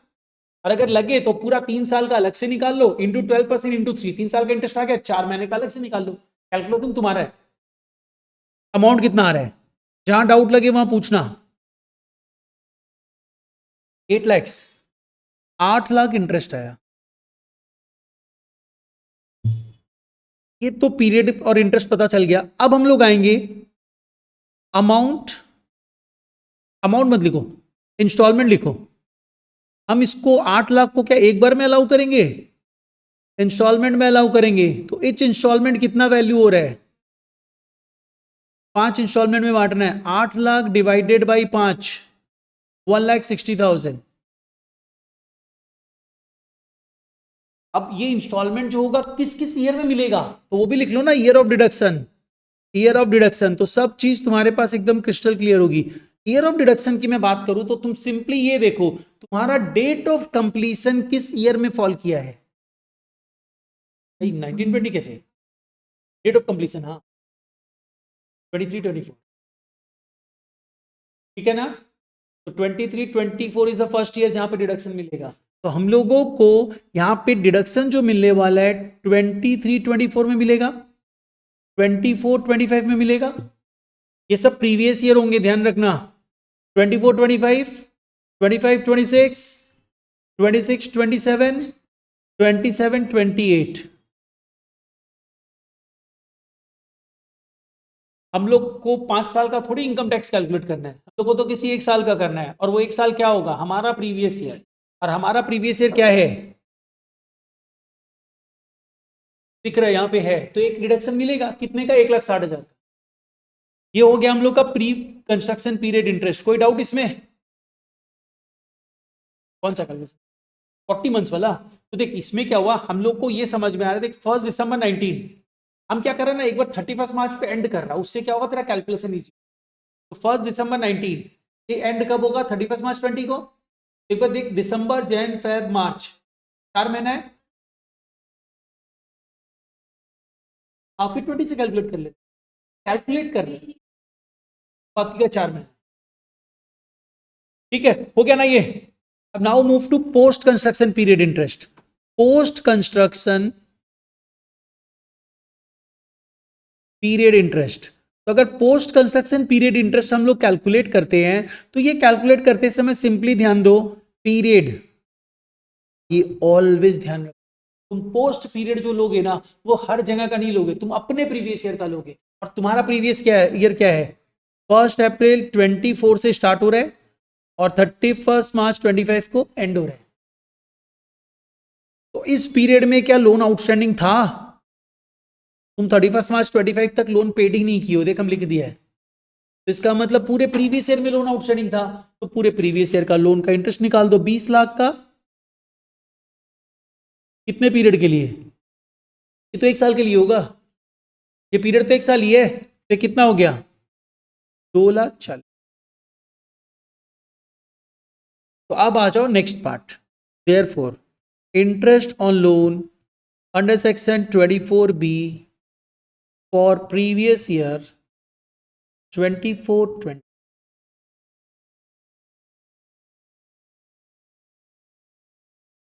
पहले आ जाओ प्री कंस्ट्रक्शन पीरियड इंटरेस्ट। तो प्री कंस्ट्रक्शन पीरियड इंटरेस्ट लोगे तो ये कितना था, 1,60,000। अब पोस्ट कंस्ट्रक्शन पीरियड इंटरेस्ट कितना है, 2,40,000। टोटल इंटरेस्ट अपना हो गया 4 लाख। तो ये है, ये कैलकुलेशंस तुम लोगों को एक दे देता है 5 नंबर।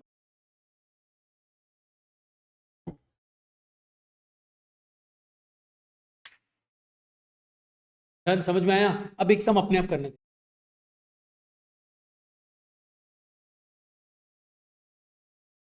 यासिका तुम कर रहे हैं ना, सो नहीं रहे ना,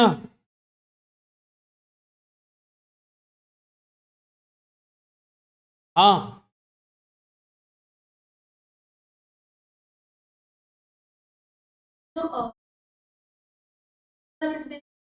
तेरा प्रीवियस ईयर जो है, तेरा प्रीवियस ईयर अगर तुम देखेगा तो क्या होगा, ऑलवेज तो ये 1 अप्रैल 24 टू 31 मार्च 25। तुम अपना प्रीवियस ईयर ले रहे हैं, पोस्ट कंस्ट्रक्शन के लिए सिर्फ तुम्हारा प्रीवियस ईयर लेना होगा, जो हम डे 1 से तुम लोग को बता रहे हैं, तुम्हारे लिए एप्लीकेबल प्रीवियस ईयर 24-25 है।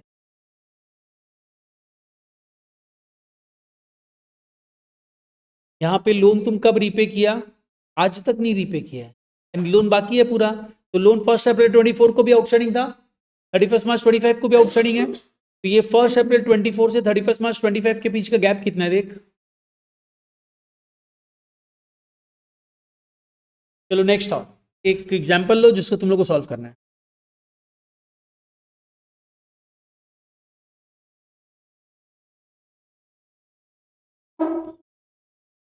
Mister A took loan of rupees 12 lakhs from ICICI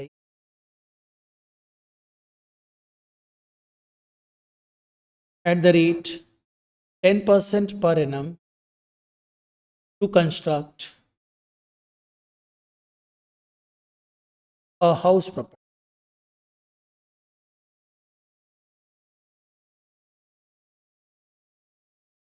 Loan was taken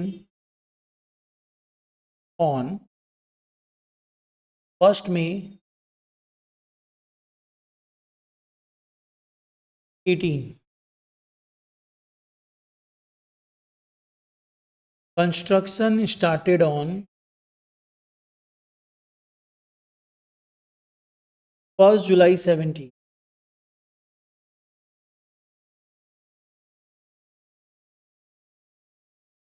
Date of completion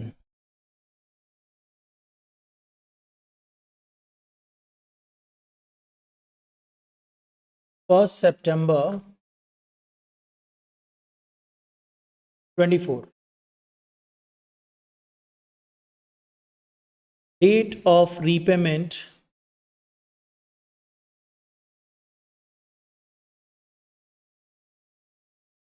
1st January 25.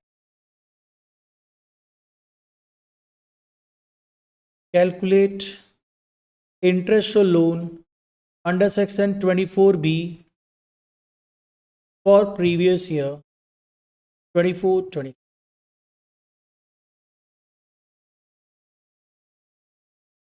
अच्छा देखो, इसका कैलकुलेशन अगर तुम करेगा तो प्री कंस्ट्रक्शन है क्या पहले ये देख लेना, नहीं तो बिना मतलब का हम लोग कैलकुलेट कर लेंगे। चलो देखो, तुम लोग यहां पे प्री कंस्ट्रक्शन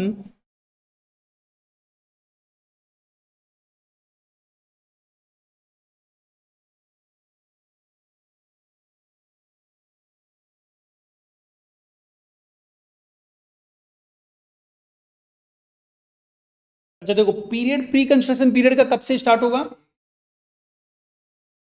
एक साथ से। हाँ बताओ, अरे भाई तुम लोन लिया ही बाद में, उसके पहले से इंटरेस्ट देगा। 1/5/18 से स्टार्ट होगा। तुम देख, लोन कंस्ट्रक्शन स्टार्ट किया 1st जुलाई 17 को, लोन लिया 1st में 18 को, तो ऑब्वियस होता 1st में 18 से स्टार्ट होगा। नहीं तो तुम लोग सिंपली लर्निंग याद रखो ना, जो भी बाद वाला डेट है तो 1st में 18 से स्टार्ट होगा। 1st में 18 तब तक डेट ऑफ कंप्लीशन ही अर्लियर है, 31 मार्च 24। इंटरेस्ट कैलकुलेट कर लेते हैं। लोन का अमाउंट कितना है? 12 लाख। 12 लाख के ऊपर कितना परसेंट? 10%। कितने पीरियड के लिए? 71 मंथ्स। कैलकुलेट सही किया है ना? ठीक है, अमाउंट बताओ। 7,10,000। इसका इंस्टॉलमेंट्स कितना होगा?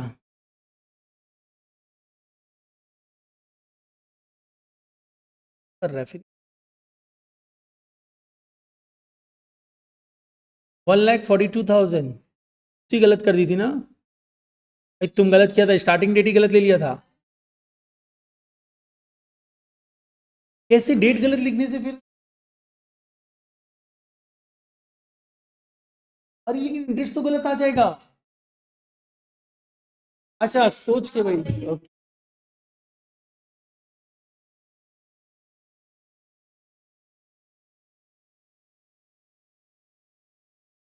ईयर ऑफ डिडक्शन कब से स्टार्ट होगा? देख तुम यहाँ पे ध्यान दे, तुम्हारा कंस्ट्रक्शन डेट ऑफ कंप्लीशन क्या है? 24-25 है ना?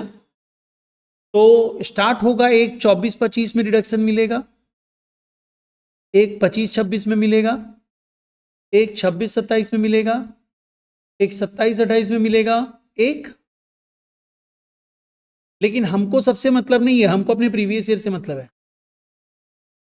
24-25 में एक डिडक्शन हमको मिलने वाला है 1,42,000। ये तो प्री कंस्ट्रक्शन का काम खत्म।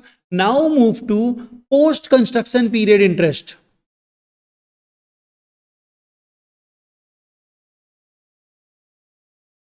24-25 होता नहीं, चालू होने से मतलब नहीं है। तुमको मतलब है कि इन पांचों ब्लॉक में से एक 24-25 तो नहीं लेंगे, फिर प्री का इंटरेस्ट नहीं मिलता। पोस्ट कंस्ट्रक्शन पीरियड इंटरेस्ट ओ, नहीं तुम कैलकुलेट करेगा तभी तो पता चलेगा ना 24-25।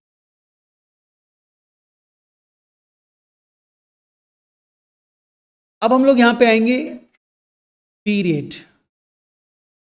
ये कब से स्टार्ट होते हैं? देखो पोस्ट कंस्ट्रक्शन ऑलवेज तुम्हारे प्रीवियस ईयर रहेगा, तो ये 31 मार्च 25 तक है। तो क्या ये पीरियड तुम्हारा, देख तुम्हारा प्री कंस्ट्रक्शन खत्म हो जा रहा है 31 मार्च 24 को,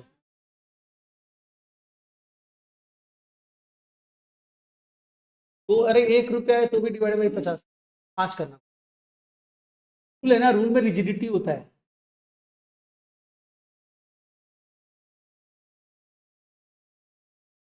हाँ तो तुम बोला 24-25 आ रहा है कि नहीं पता चलता है। हाँ ठीक है, वो तुम देख क्या होगा ना, अगर तेरे को हम स्पेसिफिक, अगर तुम कंप्लीट सम में ये रिक्वायरमेंट है तो तुम इग्नोर मार सकते हैं। अगर हम तेरे से ये इंटरेस्ट अलग से 5 नंबर का पूछा है तो करना ही। अच्छा 1 अप्रैल 24, देख यहाँ पे ध्यान दे, तुम्हारा प्री कंस्ट्रक्शन कब खत्म हो गया? 31 मार्च 24 को। हाँ वो खत्म हो, उसके बाद से तो पोस्ट स्टार्ट हो गया, यानी पोस्ट स्टार्ट हो गया 1 अप्रैल 24 से टिल 31 मार्च 25 तक जाएंगे। हमने क्या इस पीरियड में लोन रीपे कर दिया था? नहीं किया था, लेकिन कब पे किया था? 1 जैन, सॉरी इतने पीरियड तक तो हम लोग लोन को यूज किया ना, तो इतने पीरियड का इंटरेस्ट तो देना ही पड़ेगा। इतने पीरियड का तो इंटरेस्ट देंगे ना। ये पीरियड कितना हो जा रहा है? 9 मंथ्स। 9 मंथ्स ही हो रहा है ना, हाँ 9। तो 9 मंथ्स का इंटरेस्ट कैलकुलेट करना पड़ेगा तुमको। कैलकुलेट करो यहाँ से, 90,000। ये हम लोग का अमाउंट कितने का था? 12 lakhs। 12 लाख के ऊपर इंटरेस्ट रेट था 10% ना, इंटू 9/12,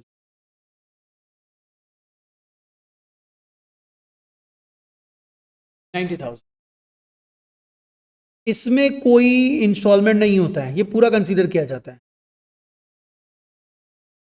ठीक है ना। अब आ जाओ देयर फोर, अब इंटरेस्ट ऑन लोन का deduction calculate. Interest on loan section 24A for previous year 24-25।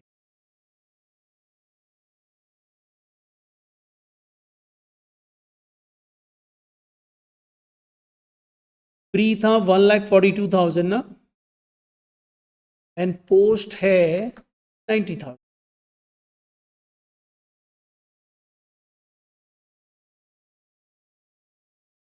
2,32,000।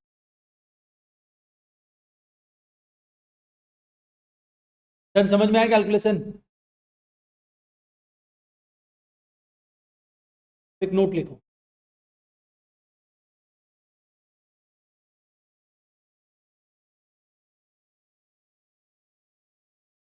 इस सम के लिए नहीं, इस कंसेप्ट के ऊपर बोल।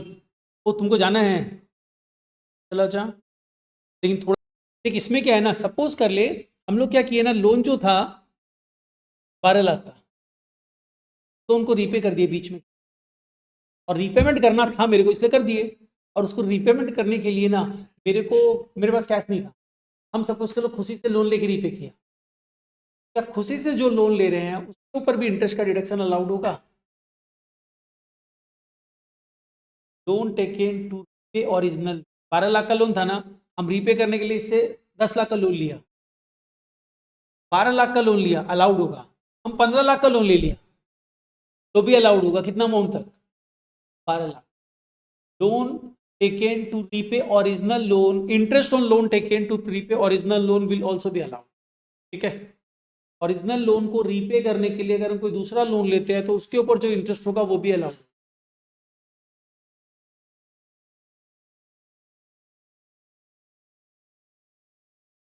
Interest on loan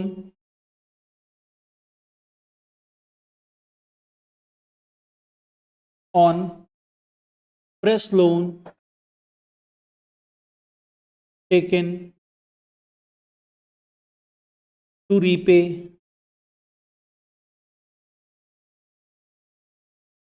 original loan will be allowed as deduction under section 20। But हाँ, जितना ओरिजिनल लोन था उतना ही अमाउंट था, उससे ज्यादा का नहीं। ठीक है। इंटरेस्ट और लोन से रिलेटेड ये कंसेप्ट है नॉर्मल। उसके बाद तो सेल्फ ऑक्यूपाइड प्रॉपर्टी है तो कुछ और कंसेप्ट आता है। कैलकुलेशन ये आप देख, कैलकुलेटिव यही है एक पार्ट। हाउस प्रॉपर्टी में कैलकुलेटिव ये है, अब तुमको कंसेप्ट समझना पड़ेगा। उसमें याद रखना है 2 लाख मैक्सिमम लिमिट है। कैलकुलेशन, तेरी टेंशन मत। एक तो सम कर लेगा इसके ऊपर भी, कर ले, निकल जाए। सम्स करवा रहा है, सम्स देख लेना बस।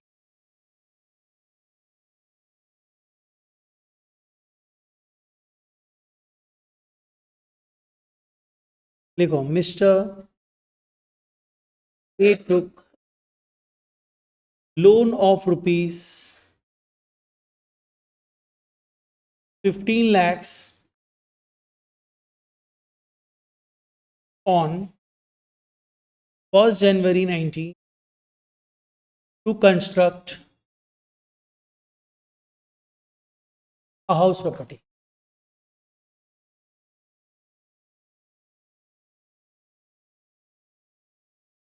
Construction started on 1st January 20.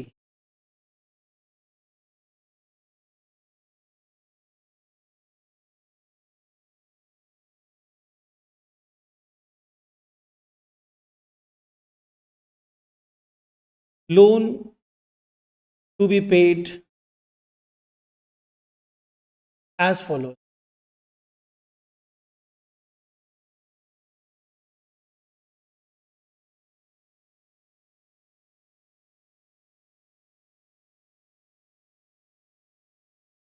First January 20,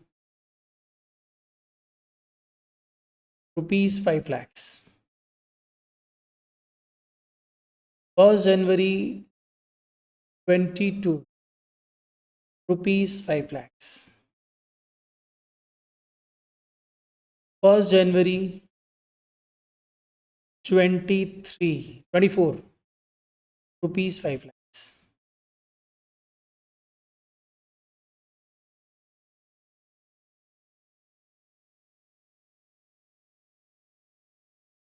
He took another loan of rupees 6 lakhs at the rate 10% per annum to repay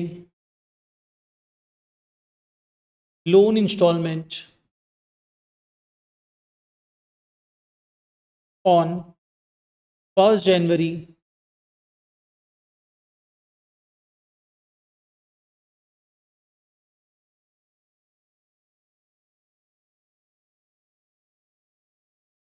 Additional loan was repaid on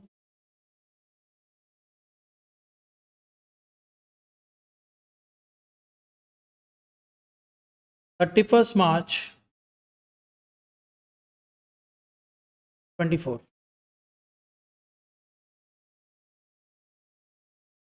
Date of completion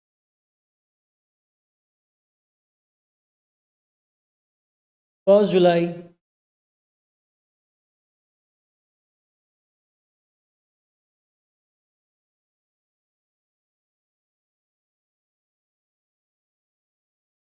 जो पहला loan लिया था वो किस rate पे लिया था वो हम नहीं डाला है, वो लिख लेते हैं। एट द रेट 12% पर।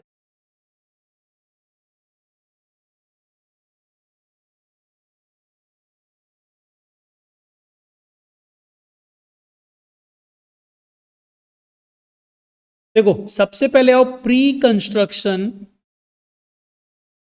Period interest.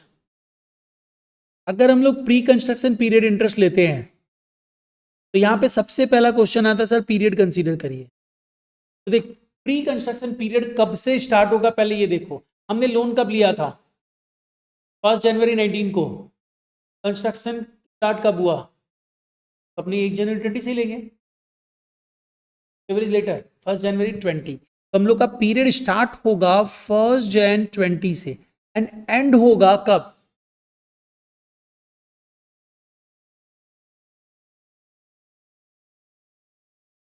लोन रीपेड कर दिए, डेट ऑफ रिपेमेंट अर्लियर है और उस दिन लोन रीपे कर दिया, उसके बाद तो होगा ही नहीं प्री। तो यहाँ पे टिल 31 मार्च 24 ऑनलाइन है।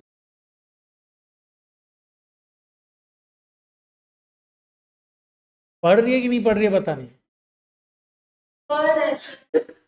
पढ़ रहे था। इंटरेस्ट, यासिका जब तुम पढ़ रहे हो तो इंटरेस्ट कैलकुलेट करके बताओ इस सम का।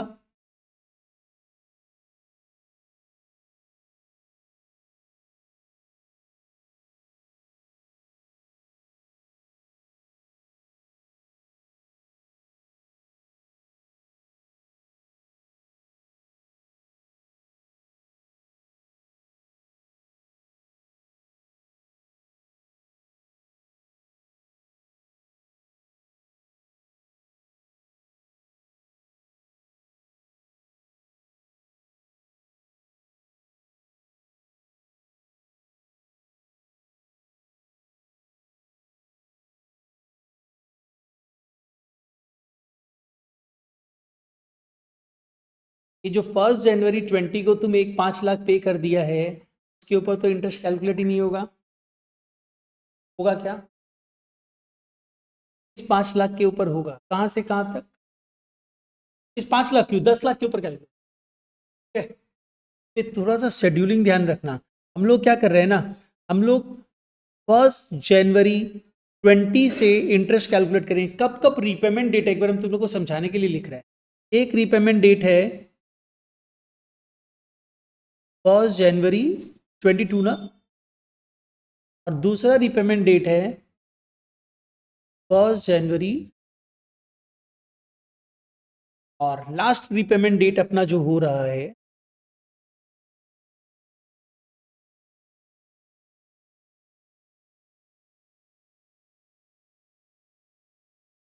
वो क्या है, 31 मार्च। देख, यहां से यहां तक का लोन पे इंटरेस्ट जो कैलकुलेट होगा कितने अमाउंट का होगा? 10 लाख। 10 लाख का अमाउंट आउटस्टैंडिंग है। 10 लाख के ऊपर कितना परसेंट रेट? 12%।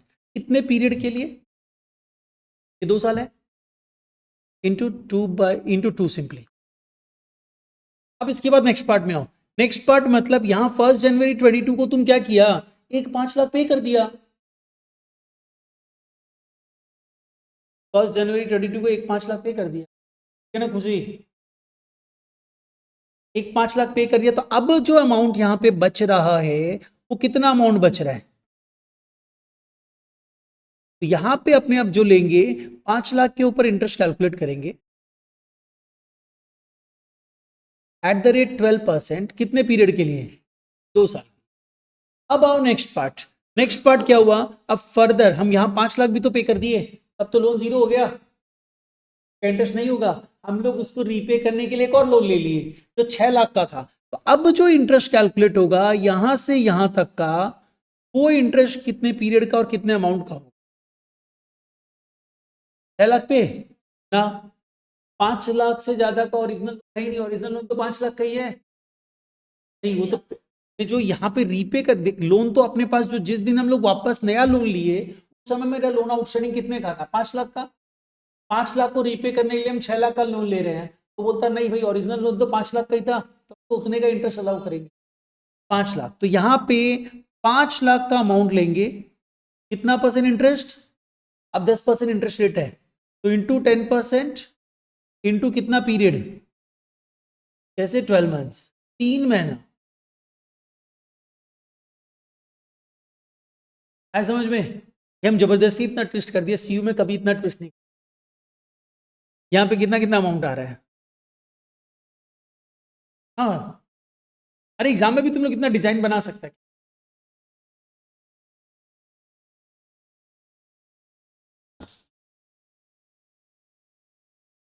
टोटल 2,40,000 है ना, तो ये वाला 2,40,000, 2,40,000 प्लस अब 12%, 60,000 ना, 1,20,000।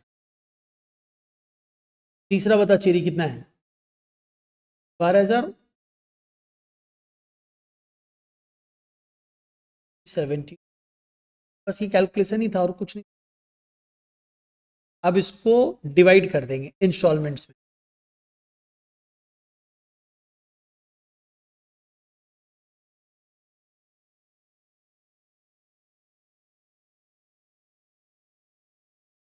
कितना? 74,500। अब ईयर ऑफ डिडक्शन में आते हैं। देखो ये जो डिडक्शन तुमको मिलेगा ना वो कब से मिलेगा? जिस ईयर में कंप्लीशन कंप्लीट हो, अब कंप्लीट हुआ 1 जुलाई 24, मतलब कौन से ईयर में फॉल करेगा वो? 24-25। तो अपने को डिडक्शंस मिलना चालू होगा। एक मिलेगा 24-25 में, 25-26 में, 26-27, 27-28 और एक 28-29।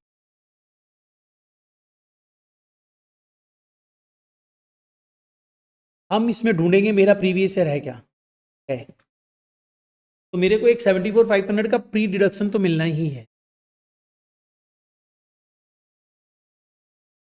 Post construction period interest, Yashica बताओ, ये तुमको बताना है।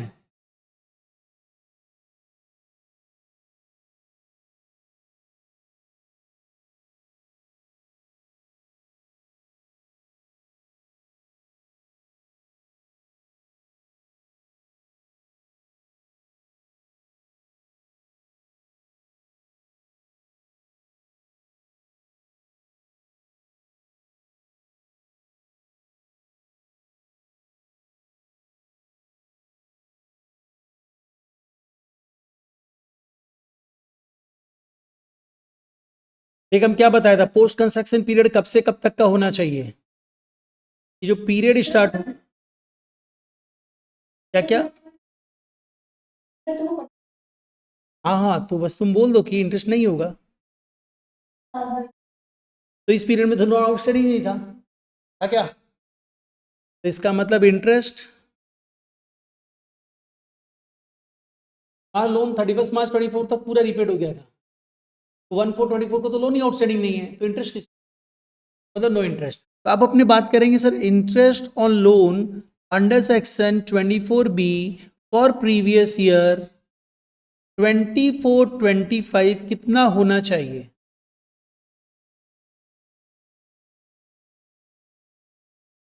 तो प्री कितना होगा? 74,500 और पोस्ट कितना होगा? 0।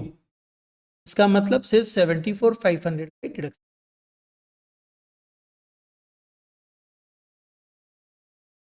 तो ये था तुम्हारा पूरा प्री कंस्ट्रक्शन इंटरेस्ट का कैलकुलेशन। इसके ऊपर एक 5 नंबर आना ही आना है, मतलब 5 नंबर तुम लोग का इससे सिक्योर होता है। जब तुम लोग पूरा हाउस प्रॉपर्टी कर लेगा तो पूरा एक 15 नंबर, मतलब 20 नंबर यहाँ से मिले, सैलरी से एक 15 नंबर।